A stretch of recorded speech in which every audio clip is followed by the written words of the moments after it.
Due to the fact that the Ukrainian Defense Forces have taken control of the transport corridors to Crimea, the occupied peninsula is facing a complete fuel and food collapse. The Ukrainian Defense Forces used systematic strikes to cut off the occupation forces in Crimea and blocked the use of military airfields on the peninsula. Moreover, Ukrainian expert Dmitry Snegirev notes that the advance of the Russian occupiers directly on the line of combat contact has been minimized. The line of combat contact as of June 2026 is practically in the same place as it was as of June 2025. The most telling thing is that the transformation of occupied Crimea into a military base of the occupying country and a zone for the accumulation of manpower has completely lost its meaning. The strikes of the Ukrainian Defense Forces are aimed precisely at legitimate military facilities on the territory of Crimea. These are the airfields Kacha, Dzhankoy, Saki, Belbek and others. And all this nullifies the ability of the occupiers to use the airfields at the moment of fire support for the Russian occupation forces in the Zaporizhia and Kherson regions. Crimea is logistically very vulnerable. And now what is happening is that the Ukrainian Defense Forces are actually finishing off the Russian presence on the territory of occupied Crimea. And, Dmitry Snegirev notes, the preconditions for social tension are being created in a similar way. The so-called vacation season has been completely disrupted. The possibilities of selling fuel and lubricants for the civilian population have been practically reduced to zero. It is noteworthy that the command of the Russian Black Sea Fleet is considering options for moving the remaining management bodies from temporarily occupied Sevastopol to Novorossiysk. In the current situation, it is difficult for the Russian occupiers to use Crimea as a logistics hub. It is worth noting that in recent weeks, cargo traffic on the Mariupol, Berdyansk, Melitopol, Simferopol route has decreased by 71% due to strikes by the Ukrainian Defense Forces. In addition, fighters of the Main Intelligence Directorate of the Ministry of Defense of Ukraine control the Nova Kakhovka, Melitopol highway. Fighters of the SargAs unit of the Department of Active Operations of the GUR MUD released a video in which they hit a Russian tanker. Despite the occupiers' attempts to disguise their fuel trucks as civilian transport, our see everything, find and destroy it. The video shows a clear strike by a Ukrainian drone directly into the cockpit.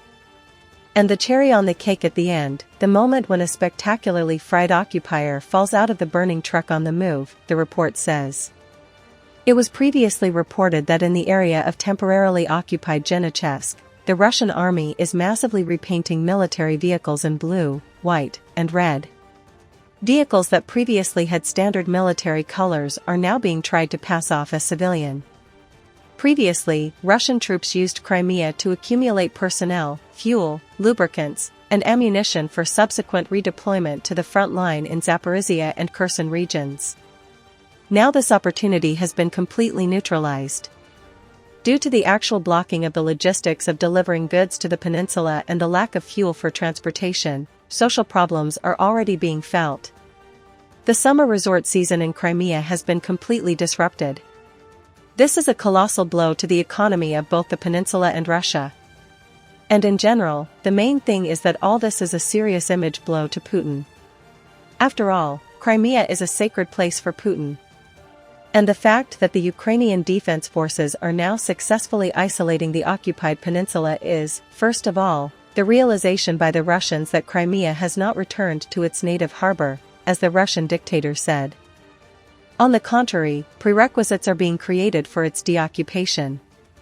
At the outset of the full-scale invasion, Russian dictator Vladimir Putin declared that one of the war's main goals was the demilitarization of Ukraine.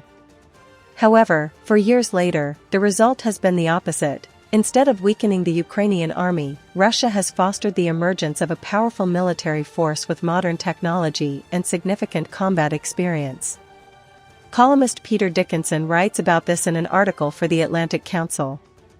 According to him, for many years, a Russian victory seemed inevitable. The only question remained how much territory and sovereignty Ukraine would be forced to give up to achieve peace. However, since the beginning of 2026, the global perception of this war has changed, with many now talking about a turning point in Ukraine's favor, and some even predicting a future Ukrainian victory.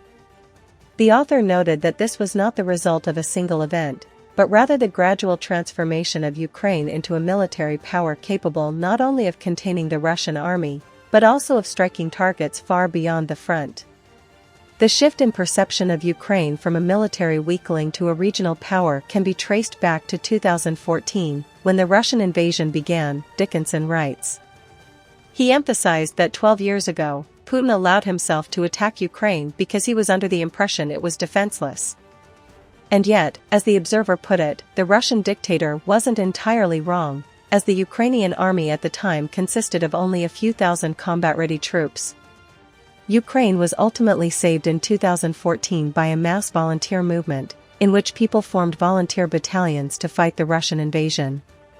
This spontaneous popular movement failed to completely liberate the country, but it halted Russia's advance and bought the authorities in Kiev precious time to rebuild the army, the article states. It is noted that the following years became a period of large-scale military reforms, which increased the size of the Ukrainian army to several 100,000 servicemen and simultaneously brought it closer to NATO standards. Since 2022, the Ukrainian armed forces have undergone a further transformation and have become one of the most powerful and technologically advanced armed forces in the world. Faced with a fight for national survival against a significantly larger and better-equipped adversary, Ukraine has rapidly developed new tactics, empowered talented young commanders, and embraced technological innovation at a remarkable rate, Dickinson recalled. The author notes that 4 years later, the Ukrainian army has become a world leader in drone warfare. Ukrainian defense technology companies, working with the military, developed drones capable of dominating the battlefield, securing an advantage in the Battle of the Black Sea, and striking high-value targets thousands of kilometers deep into Russia. In several instances, Ukrainian units actually surprised their NATO counterparts during military exercises, demonstrating the gap in tactical and technical experience that has emerged since 2022, he writes. Now, according to Dickinson, Ukraine has become a military force to be reckoned with and is finally beginning to attract the attention of the world. One of the impetuses for this, in his opinion, was Kiev's active diplomatic work in the Persian Gulf countries in the spring of 2026. Ukrainian President Volodymyr Zelensky's offer to help counter the threat of Iranian drones forced many to reconsider the outdated notion of Ukraine as a state that merely requires security from its partners. Now, the columnist writes, NATO countries are eager to learn from Ukrainian instructors how to wage warfare using drones, and joint drone production projects are emerging in the West with Ukrainian defense technology companies. As noted, all of this is catastrophic news for Russia. When Putin launched a full-scale invasion in February 2022, he cited the demilitarization of Ukraine as one of his main goals. It is now clear that he has suffered a crushing failure. Instead of demilitarization, Putin's aggression has led to the creation of a heavily militarized Ukraine, the very thing he most wanted. This puts the Kremlin leader in an extremely difficult position. If he agrees to a compromise peace based on the current situation on the front, it would mean acknowledging the reality of a permanently hostile and militarily powerful Ukraine on Russia's borders. At the same time, if he decides to continue the war, there is a high probability that Ukraine's accelerated military buildup will continue at its current pace, creating ever greater threats to Russia's security and potentially contributing to the destabilization of Putin's regime, the author writes. As Dickinson noted, amid concerns about a possible reduction in the U.S. role in European security, European countries are increasingly viewing Ukraine as an important partner. According to the author, this makes it unlikely that Europe will abandon its support for Kiev.